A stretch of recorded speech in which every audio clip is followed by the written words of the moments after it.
Assalamu alaikum namna sili tarapi menen salmina nokku ka won do meden lando sita yida mo jam. Voilà, aujourd'hui le 9 11 mois 2022 toɓɓere nde marɗen ɗo hande nde waweten sendude e muɗum ko wiyete kon gandal, wiyete kon éducation needi. Ko honɗum woni gandal, ko honɗum woni needi e gandal ko gotum, ko honɗum woni gandal. Merci Bari Mamji Soria, bonsoir. Ko woni gandal, ko woni needi gandal, ko wawugol ɓendingol hakkille wonɗo jangude on fi wota hakkille makko ɗen wonu gaño makko. Merci Sidi Monene Marama, merci Cerno Sadou. Ko ɗum ɗo woni ko ɗaɓɓa e gandal, ko ɗum ɗo woni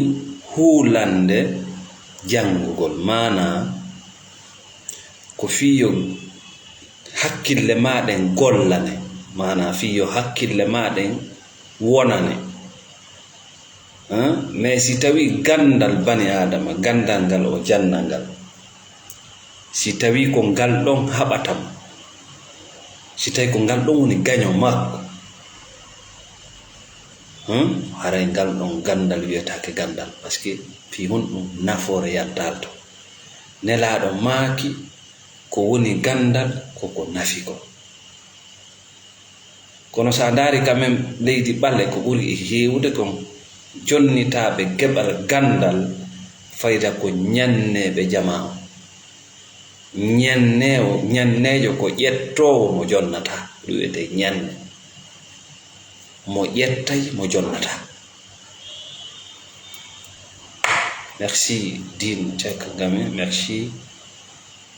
Charawi Dominique, merci beaucoup.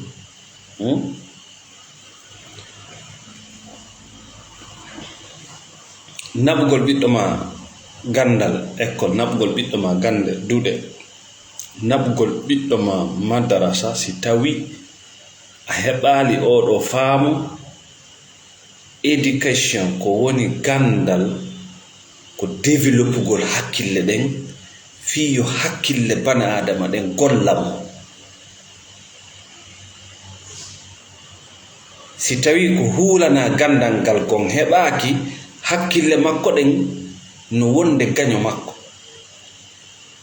o wona honɗum, o wona mo hakkille arrêté, esprit fermé, c'est à dire kanko ko angle goto, ko laawol goto yiyata hunde. Kala ko wona nden ɗon hunde, kala ko yaada e ɗum ɗon, kala ko tawi wona faamu ɗum ɗon, hakkille makko ɗen yahay contre ɗum ɗon, gaño ɗum ɗon. E bana adama ko ɓuri hewde kon koko a anda kon andinay ma. Woy ko piiji ɗe a wowaɗi, piiji ɗin kesunge ma ko ɗin ɓeyday ma, ko expérience ji, mana alhaaliji ɗin ɗi huluɗa yanugo ndemo, ko ɗin ɓeyday ma. Merci Mouhammad Allarin, partagez. Cerno Ba Cerno Amadou, salam alaikum, partagez le live.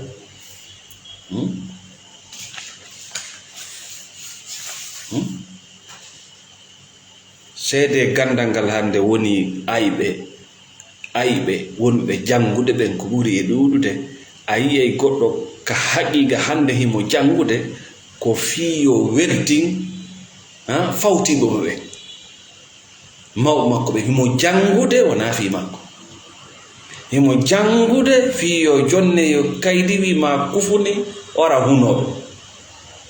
himo jangude fiyo jonne toɓɓe noddoji ko ara hunoɓe. A yiyay ka bange diina goɗɗo no jangude diina fayda koko weltina yimɓe, emo hunjade koko weltina yimɓe,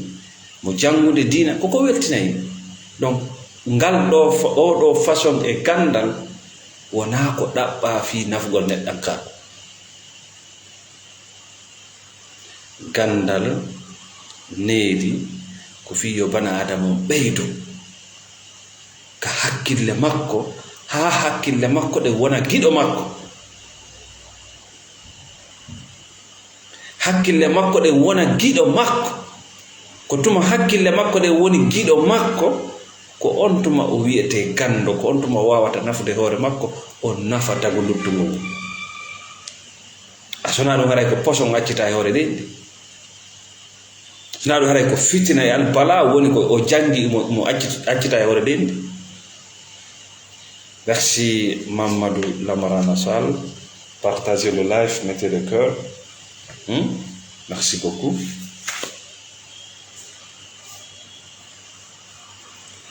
Malika Ba, Ousmane Diallo, merci. Donc arayewi gandal ko fiyo hakkille bana adama ɗen ɓendu ɗe gollanamo. Gandal ko fiyo hakkille bana adama ɗe uddito ɗe gollanamo. Kono si tawi gandal ngal bana adama jangi ngal ma needi ndi bana adama ne'irandi, ndin ɗon woni hakkille ɗen woni gaño makko, andi haray ko ɗum woni ko tampini ɓawla guri. Ɓawla guri tampali so wona ɓe o wi ɓen no jangi, wallahi ɓe kanko o wi ɓen no jangi ko ɗum tampini.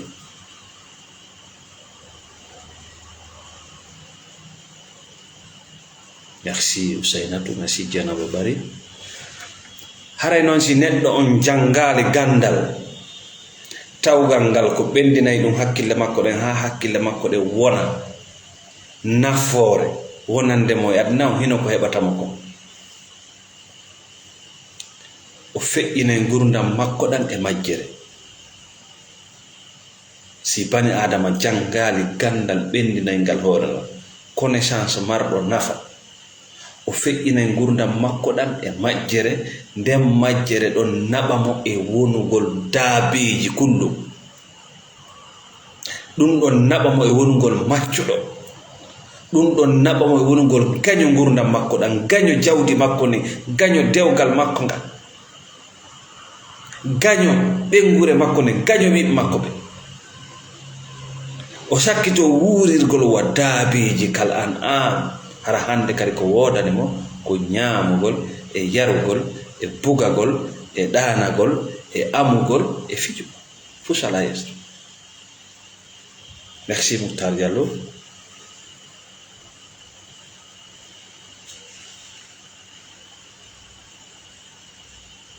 Hara gurdam makko ɗan no nandi e gurdam kulle ɗe,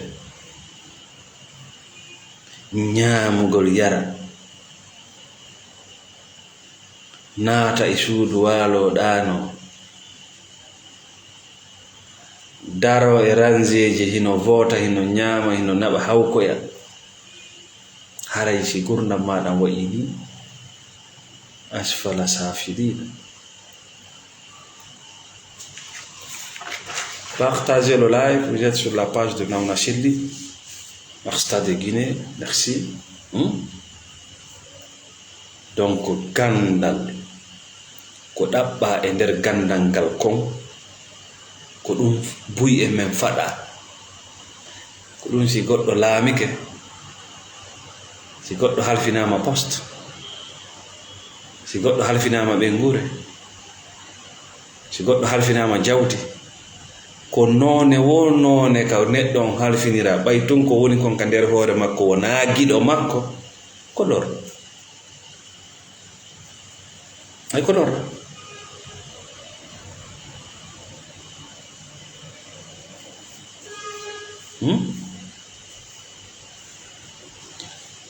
Colorant.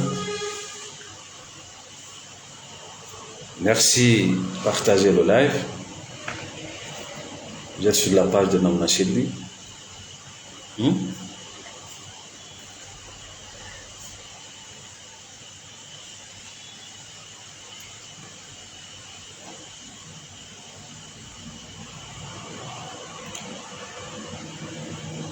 Moutar Diallo, partagez le live. haray bani adama on si a jangay a laɓɓinay anniye ma on e fondo ma on si tawi an ko wonɗa yarde jangugol si tawi an yaltugol ma bimbi doga ya ɗaɓɓa gandal wona fi yo ngandi ma ndin ɓendu nde wona giɗo ma ndi nafe ndi nafa woɓɓe goo bal ko wonma naɓirde jangugol ko fiya weltin mawɓe ma ɓen an hakkille maɗen ma gandal ngal moɓoyta ton ngal ko gaño ma Allah dandu noon goɗɗo halfindema goɗɗo e ko woni kon ka nder ngandima woni gaño ma Allah dandu siko a sonnajo goɗɗo jompudema Allah dandu siko a gorko debbo joɗanadema parce que ko a gaño hoorema déjà ka hakkille Allah dandu a wonde religieux jo hara yimɓe moɓoto jentoma a naada ɓe yaltina Allah dandu a wonde politicien jo a naada yimɓe yaltina Allah dandu a wudditude entreprise taw ko an ƴettata golloɓe yoɓa ɓe e ko woni kon ka nder hoorema déjà c'est ton propre ennemi i wonɗo ɗoftade konko woni ka hoorema ɗon haray ko honɗum haray koye nder yiite jahannama woni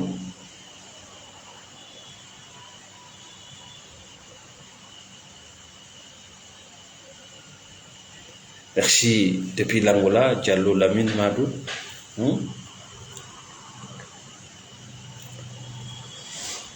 haray toɓɓere men ɗi nder nden ka jamma ɗo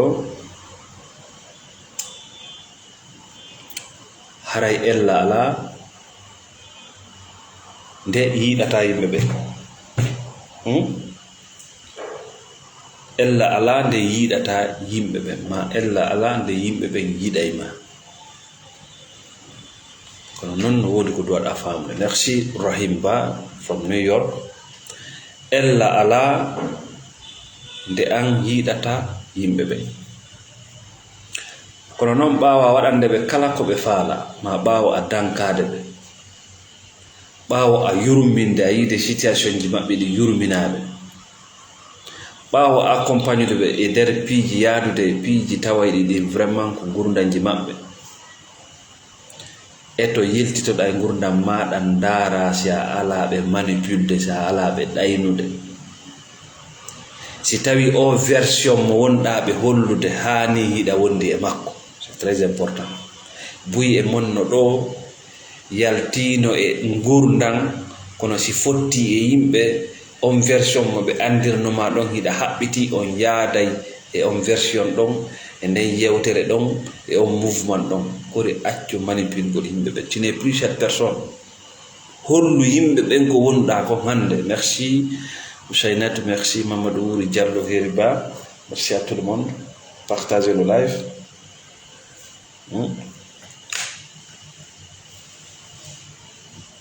fillito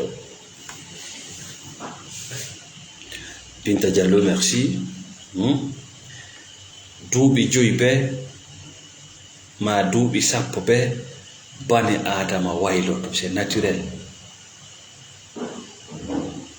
si wona fek e naafi duuɓi joyi ɓe woɓɓe ko chaque 5 ans woɓɓe ko chaque 10 ans bani adama o wayloto naturellement no ɓandu ma ndun e guri maɗe e ƴiya maɗe woni waylorade noon adda kesum accita kikkum c'est naturel guri ngi jogiɗa ngi fewno ɗo nangi joginoɗa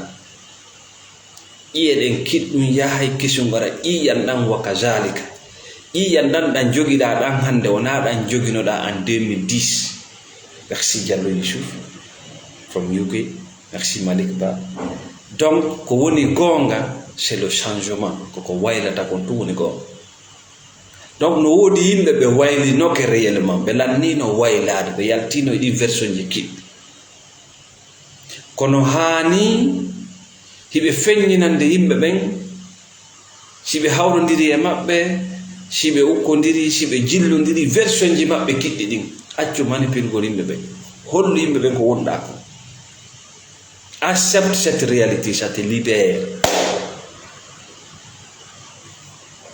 ella ala nde yiɗata yimɓe ɓe mais yiiɗuɓe e version keso mo wonɗa e mum yiiɗuɓe alhaali mo wonɗa e mum kesum on Arrête de tromper les gens. Arrête de manipuler les gens. Tu n'es plus la même personne. Si ɓe faala ɓe ɓeydo ɓe ara e niveau mo wonɗa o, si ɓe faala ɓe lutta e alhaali mo ɓe woni o, mo kala e gurdam mo. Merci Mariam Diallo. Elle là, après tant d'années ko dankiɗa yimɓe, ko yittinɗa fi yimɓe, ko yurminɗa fi yimɓe, kono yiltito e gurdam maɗa hande wota tawiɗa manipulde ɓe ko a wona. Merci Kouddousi Diallo. Ɗum ɗo ko fi ekkitagol wongol authentique. Si a yalti ka gayka mono faala yo naɓiɗu yo yaltu ka gayka tawe ka yaasi, wota yiltito ka gayka ton iɗa andi ɗum na ton na place mo ara mbulanaɓe ƴawa tawat. Reste sur ta position. Merci Thierno Jafar. Merci Mariam Ba. Reste dans ta réalité. Live your life. Wuru ngurdam maɗa. Wota lando goɗɗo permission fi waɗugol piiji ɗi faalaɗa, yewtugol ko faalaɗa, wattagol ko faalaɗa, voyagegol yawgol ko faalaɗa, wondugol e mo faalaɗa. Transformation waylande nde waɗuɗa nde ko noon Allah tagirma ko ɗum réalité. Sa yi Afrique bougata, sa yi leydi ɓale fayda yarata yeeso, ko naafiɓe on ɗuuɗi, naafiɓe on ɗuuɗi. Wala ko nandi ko ɗuyte nandol laaro, on est expert. On est expert en démagogie, ko ɗum luttintini e ɓaawo. Sina ɗum mi innima chaque 55 10 ans un homme se transforme. A ɓeydoto ko si a feññini sa feññina meeɗa ɓeydade.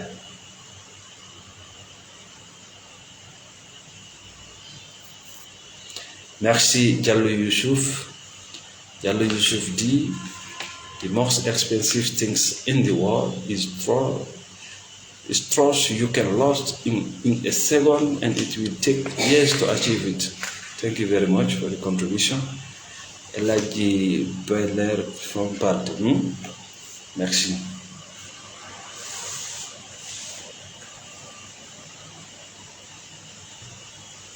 Fi wonɗum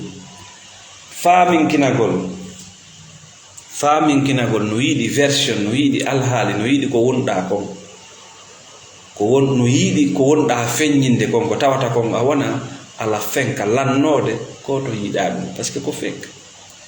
kay no wonɗa jaborde noon no wonɗa jasi pare ça ne correspond pas ala jogodirde, ala e jogodirde.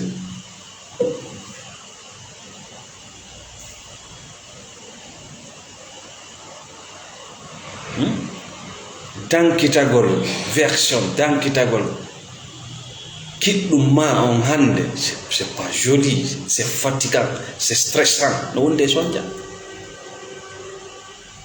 Nam na finoma hankin walli me dat mu lanni babba, dat mu lanni boy, c'est vrai ko ɗum andunoɗa, ko ɗum wownoɗa har no nam, mais acci ça ne vibre plus dans ta vie. You are not the same person again. Wana on neɗɗo hande kadi ɗum ɗo maayi, sa fotti andunoɓe on kiɗɗumma feeñu e maɓɓe ko wonɗa kon hande ko ɗum authenticité. Arrête de manipuler les gens.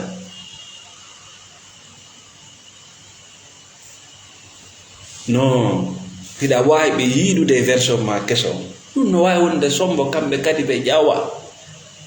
mo sali ke ƴawde c'est que o yadata. Oui, a yiwi ka 0 ari ka 1, tu as été créé pour progresser, ko tagiraɗa ko yarugol yeeso, wona yawgol ha nokkugo daro kalo, wona a leggal na a fello. Nafi a yiɗi goɗɗum hanki, si tawi nafata hande tu dois continuer à défendre ça. Nafi hanki goɗɗum nafima, si accima nafude hande hanno ko ɗum koye a koluɗuge man. Non, adna ko voyage. Sa hewti e hoɗo a wernama ɗon, si a faalaka yoɓe raɗoma ko ya feƴi.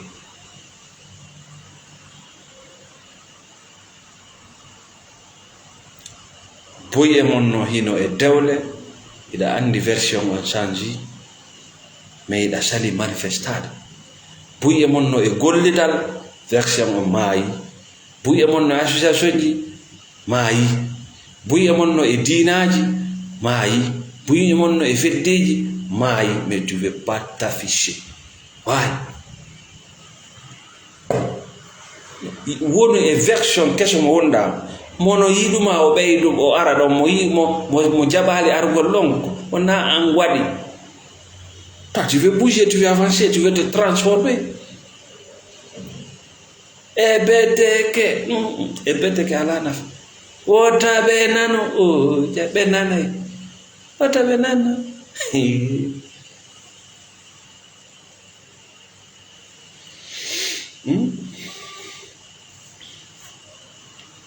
ara en wi ka arande lawol ko wiyete kon gandal ko wiyete kon education firo muɗum ko développe ko mana ko ɓeydugol ko yaajingol hakkille jangowo ha ka tawata hakkille ɗen gollanay kon ɗum waɗi ka men ɗo fayida janguɓe ɓen hakkille maɓɓe ɗen nafata en ɗe lorra en woni ko ɓuri hewde kono waddi ɗum ko ɓayno o neɗɗo on jannira noon koyo hakkille makko ɗe woni gaño makko ko ɓenta inconscient neɗɗon no jannede ka école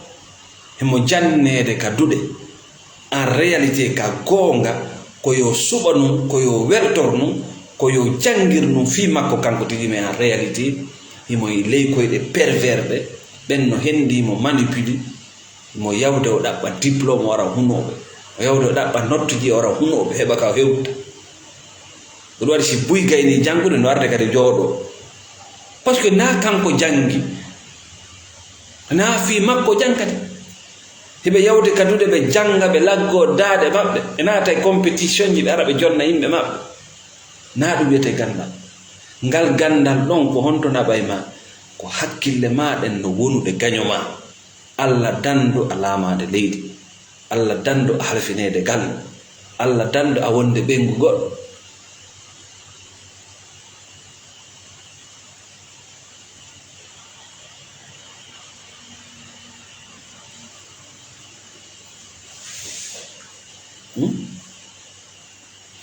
ko fiyon ɗum ko par ce que kala ko wiyete gandal kala ko wiyete gandal ko neɗɗo on jangata fi honɗum goto wawata jannude goɗɗo ɓe non parce que la clé ko an jogi parce que hakkille maɗen ko mira saabi on ko an jogi ko wodani jannowo on ko janno mais jannugol ma ko an jannata hoore ma ko an jannata hoore ma ko c'est à dire no metti sifade c'est des termes très difficiles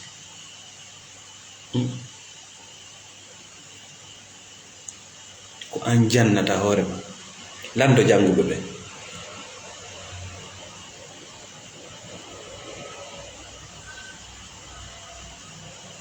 si a waɗali pere janngugol sa heblanaki janngugol a yiyata karam ko magol ko haaloɓe yiyata ko ñande hebilanɗa gandal ngal karam ko ma yaltitata buye mon no jangude ko haaloɓe wonno yiwde ñande hebilanɗa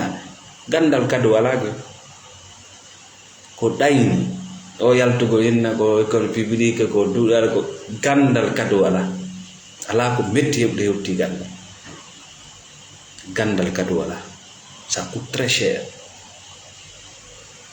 gandal ça coûte na hunde ko goɗɗo yaata janga fi kufude fi kayti fi inde fi compéti ɗum ko mama ya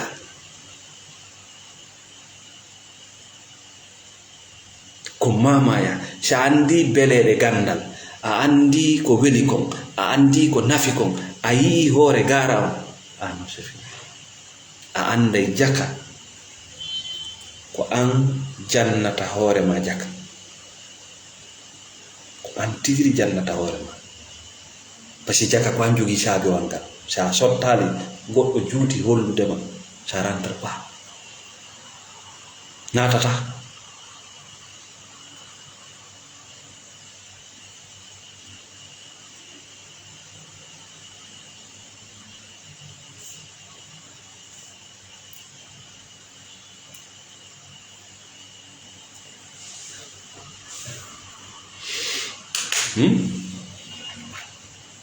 si bani adama on jangali gandal tawngal ko ɓeydengal hakkille makko ɗen ha hakkille makko ɗen wona giɗo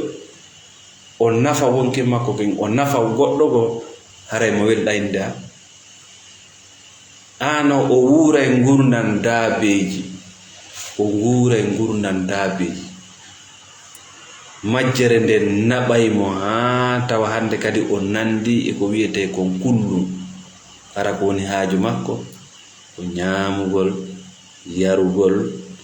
bugagol naatugol suudu waalo lanni. Merci Abdourahmane Bekos Bari, merci mon vieux père depuis Hollande, je crois bien, dit Maman Labe. Merci Bari Abdulhamid. Merci, voilà, il dit l'auto-formation, investir en soi, merci. Filtrer sur l'éducation, parce que ça n'a rien qu'à l'aider maintenant. Kodo yata mbatula no wacca goddo e gandal, ça fait pitié. Lando dabe nafoore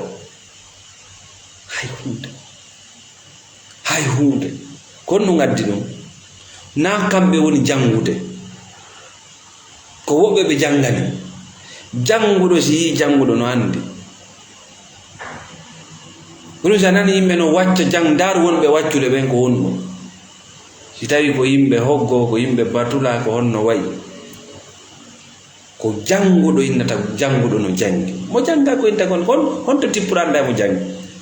ko électricien jo waama wiide wayi o montudo ndusudo do himo andi golle de mais an e min ko domaine mo wonda e mo gon wawata nyaawde nda ko dum nyaawata jonno yetten do misal sa lagine ma Afrique tarikaji penale no way won diam dum no naada e ko yimbe ha ngadi mi wondiri Allah tagdo law si goddo jangi gandal hakkille makko de woni gaño makko ara yo gaynale ayye goddo no immi himo faala fenande yo wontu gonga o dabba yimbe sappo sifa non don none e bilew joni himo faala fenande yo dogu Konakiri o dabba yimbe nogay ma yimbe sappo o yoba be e nder balde joyi o maddina be den fenande commune be o naba dido ma tato be junja den penare e nder balde joyi nde wonti gonga parce que wonbe jentade haala kan aybe hakkille mabbe ko aybe mabbe hakkille ko woni kon kan ngore mabbe ko gaño mabbe goddo fenay fenande koya ma duvreka o yaha de mo hewto yaka saare goddo nodda mo ton sono mo den fenande o kanko junjinde koya ma o junjande duvreka nde atto mo hewtude saare o hewta ton goddo nodda mo kanko hara ko kanko junjine ga dum ko none e bilew ni bilebe ben kadi gollirayno baawo do bilew ko groupe be jam foto woni yimbe hoggobe sa tawi bilejo himo dari wi'ama himo wiyo leydi modu goddo leydi modi mo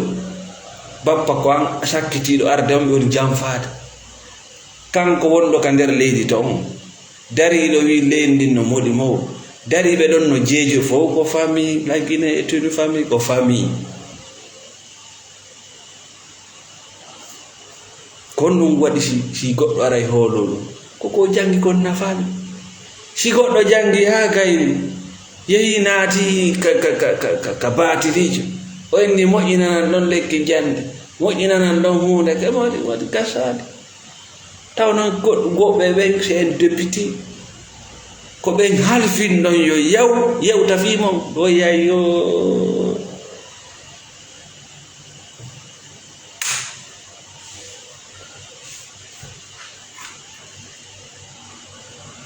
goɗɗo janga hata ko bilejo ɓortatamo tappamo e ɓoɓi lootamo tawa woɓɓe ɓen ko ɓen halfin ɗon jawle mon ɗen wonkinji mon ɗin teddugal mon ngal heɓa gandal waɗani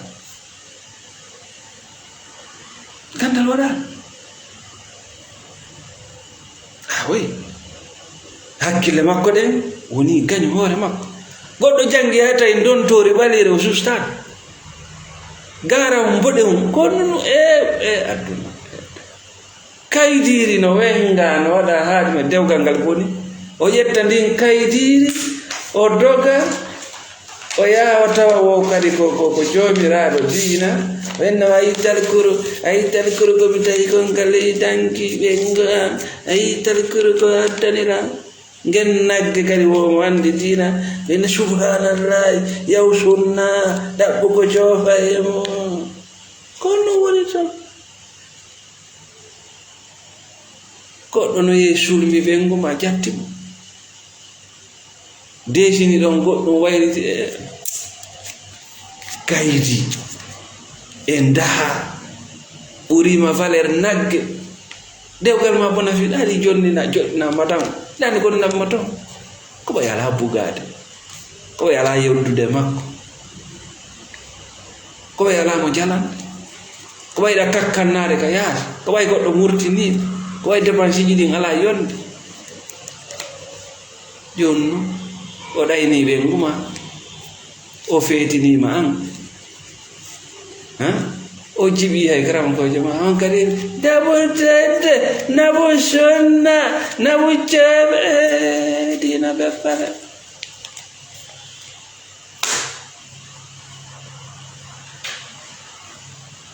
o sunna konno wonto ko honno woni tan ko sunno mari pouvoir sa sunni se ka wi no mari doole sa walaaki ka suɗɗon ɗume ara no aji mbile sotti konno ɓe jangi ko gandal ngal wawali ɓendinde hakkille maɓɓe ɗen ha tawi gorko no jogi talguru ma debbo no jogi ko ɗum ɗo mi nangi ka suudu ko ɗum ɗo mi yi ka waɗi nangemo poɗon mo ha o ngaɗa waɗon mo ɗon neydi sutura nagge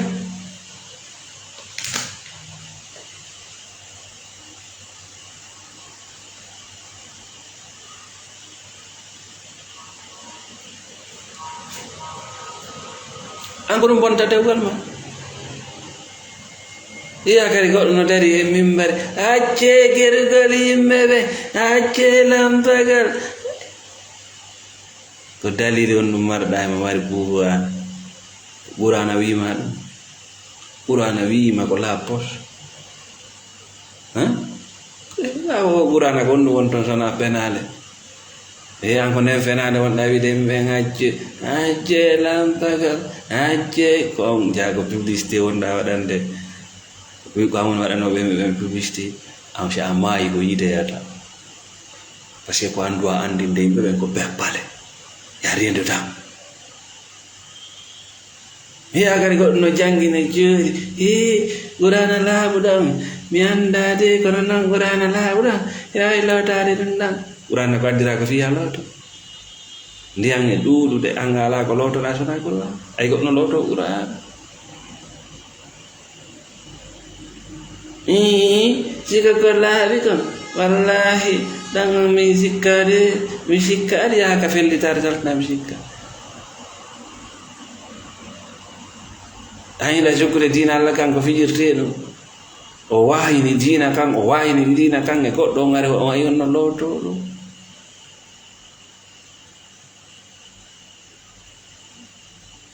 ila fala jawdi yawda ba jawdi la fala sonna jata mo inna madame je t'aime wondu wonto ila fala lam yawda ba lam terto hirsa nattira do bobro bo do bo bek bale uskaita nakki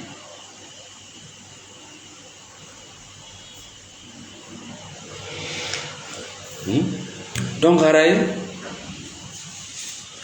ayeɓe immoɗo ɓe fiɓa fenande tentini ka politique ka lamateri je ko nanditi hen ɓe fiɓa ɗo fenande yimɓe sappo maɗɗine nden fenande ɓe sakitane nder balɗe 5 nde woni gonga e arɗa o nde ala anga haalanama nde dubire ka a hewti hamdallahi kad yawi ton ka taxi a tawi goɗɗo kan no yottina ɗon mo hakkille mo kankane mo yottinde ɗon ay kon no wiyata a jikkoyke saare goɗɗo noddi kama ay nayi oti wattangila ara c'est la famille kono ɓe lagine to une famille ɓenni lagine to une famille ɓen famani may donc hara joni no wodi no fami sa yi histoire tarika no heewi leydi penale ko on waɗa faamude si tawi a jaɓi janngugol gandal findinaygal gandal hakkille maɗen hara wonali gañ a sendiray ko ɓe innata kon yewtuɗo yewtere nden e filliɗo yewtere nden ko ɓe innata kon auteur et narrateur kala deftere nde ƴettuɗa wattangiɗa winduɗo deftere nden ça c'est l'auteur tarikaji ɗe o yewtata toon ɗin ɓe o wi no sifi ɗin yewtiriji ko wiyta les narrateur ɓen narrateur ɓe ɓen filliɓe ɗin yewtiriji no wawa wonde des personnages imaginaire hara ko kanko créiɓe ka ngandi makko wako ɗaynidirten ɗon sara amen maaki baadi amen maaki mawɓe ɓe maaki ɓe yarlaki ma waɗi ɗum ñe hara ko kanko won ma manipulde sara maɓɓe maakana ɓe du'anino kala waɗuɗo y a l'auteur, y a le narrateur. Qu'est-ce que l'auteur cherche envers toi? Kono maɗa ɓirde mo o wi on no sifi ko dalil on ɗum o mari ko dalil on ɗum o mari kon ɗum hoolontoɗa sifa koye haala o wuri gurdam makko on ɗum jaɓata fura e few janne neɗɗo mo c'est ça mo andano a woote kon ɗum o maranma ɓay ko a tanira ko aji kon ɓe marannoma ɓe maranima goɗɗo ko wonnum ɓe maranma fiita rewu fiita won e ngal basal fiita yawe ɗi jaaren fiita tawi ɗan ndiyam fiita won lampe gerte fi wota goɗɗo jiiɓe ɓay ko a ɓaleejo fiita goɗɗo hawke kono ɓe maranma sikoɗarina furi wiwi huɗe gari haray ɓe wasina ɓe ma wonɗo haalude on jogo ko kanko haali kanko haali de mo o wi on no haali no wawa wonde c'est inventé ko ɗum siɗa janngude deftere faites beaucoup attention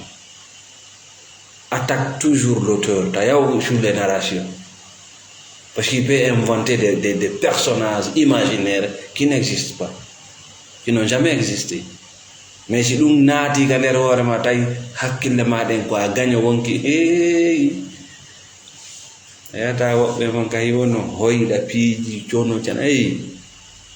ko an woni jiiɓude gurdam maɗa wona jinna jokkuma na ñande ko penare to woni ka nder hoore ma ngande ma nde ronki kof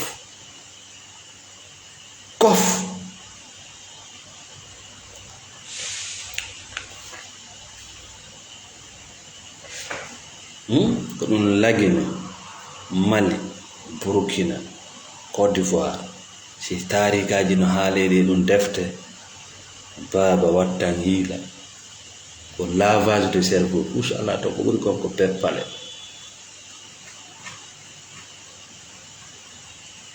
si ɓe haalandema fi diina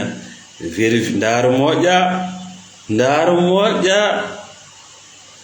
ɓawoni yiide fi Allah boye maɓɓe ko fi reedu e fi tuuba voilà haray ka lannode yewtere men haray ko yowtiki eto en wi ka yewtere men arande ga education mean development of the mind ko firi koto e ganduɗo ɓe sifi ɗum ɗo winni gandal ko firi ko ɓendingol hakkille ɗen ha tawa hakkille ɗen gollanayi joom hakkille ɗen si tawi bappa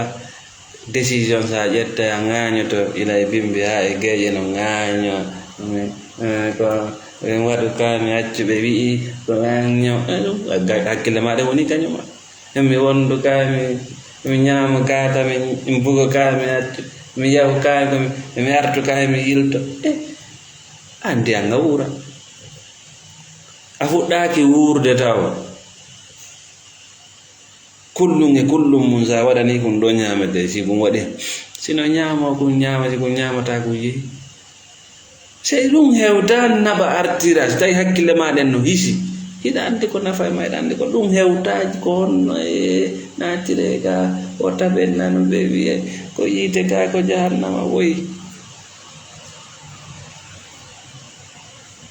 ko wiyete kon gandal ko wiyete kon education ko wiyete kon janngugol ko an jannata hoorema ko gonga kanno kala jannguɗo mo yiwɗa yaw jooɗoɗoɗa e makko a tawi ko kanko remi ngesa mba kala kadi mo janngaali saɗiɗo janngude ndaaru mo moƴƴa o kanko haɗiro jannga personne sa faalama janngude darnowomo ala si a faalaka janngude jannowomo ala ko ɗum waɗi ko sa waɗi pérési karam ko ma yalta goɗɗo jannay ɗo duuɓi sappo hiɗa jooɗimo jannude wona karam ko ma taw ñande hebilanɗa gandal ngal a yiyay mo yiyande go o yiyete yiyande go o yaltitande go par ce que hara ka nder wonkima o woni hande kadi yo jaja tawi noon ko kaydiri e diplôme ji ko fi yo heɓu no ñamiraga suuta en way c'est ça ko ɗon buye maɓɓe si heɓali si falte warta i basi Allah oy koyno takko makko ko accata o foofa en a yi aron ndeke gi kufuni addi a naati ka suuɗe ndin kaydiri hino ndi ka faɗi ko honɗum kon wonto rien ko honɗum won ton jon noon Allahji ɗi jannganɗaɗen ɗi fuɗɗotoma joni ƴakkude kadi c'est pas une visa ko sifa ɓen noon woni turturunnaade ha ñande go ɓenna monsieur kaari alacci kaari min halfini on ɗum ɗon la ilaha illallah ɓen soroɓe ɗon wonki monki jawdi mon ndi e teddungal mon ngal haray inna lillahi wa inna ilayhi rajiun wogo ganda wana jange nya na jange nya na jange nya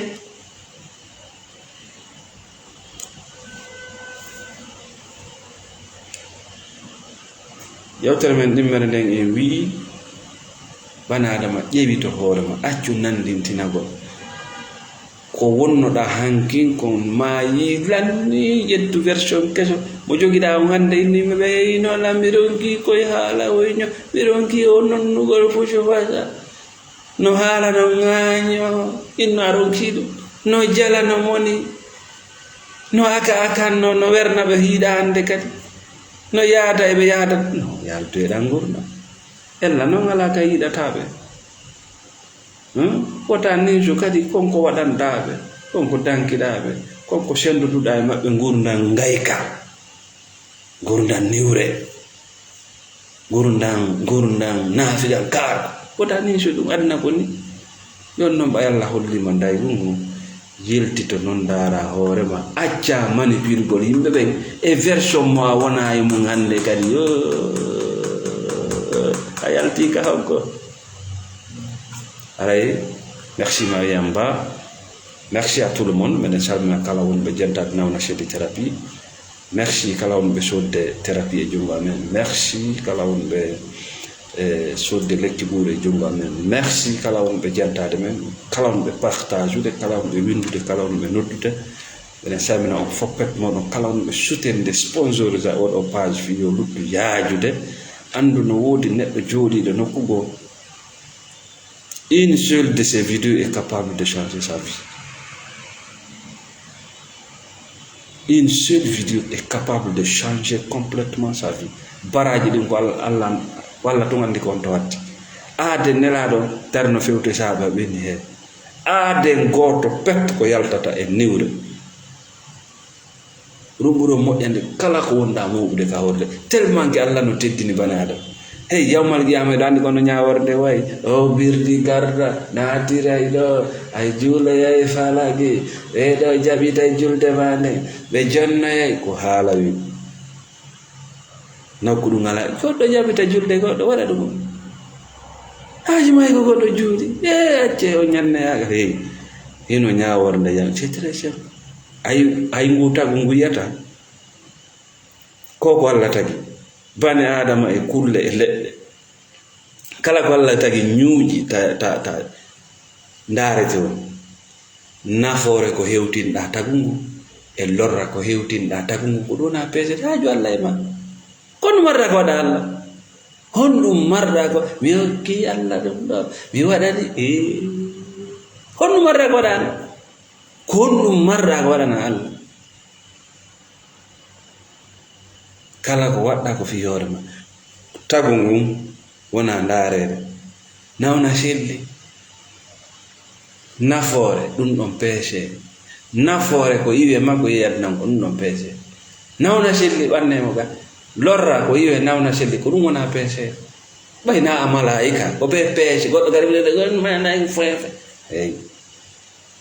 ko peese woni toon si tawina a sirko saako a sirko ɗum kanko ko direct ma a yehi toon iɗa ñitta ɗum kadi ko direct kono so tawi hiɗa gomɗin peese wallinde ɓe ndara nawna selli voilà nafoore balance goto lorra balance ko ɗum waɗi no yaawi si nafoore nden ɗuuɗi tum bal ɗiɗi kulluji jan Allah artike haɗa ko ɗon nde ngattude hannde. Merci beaucoup. Salamu alaikum wa rahmatullah.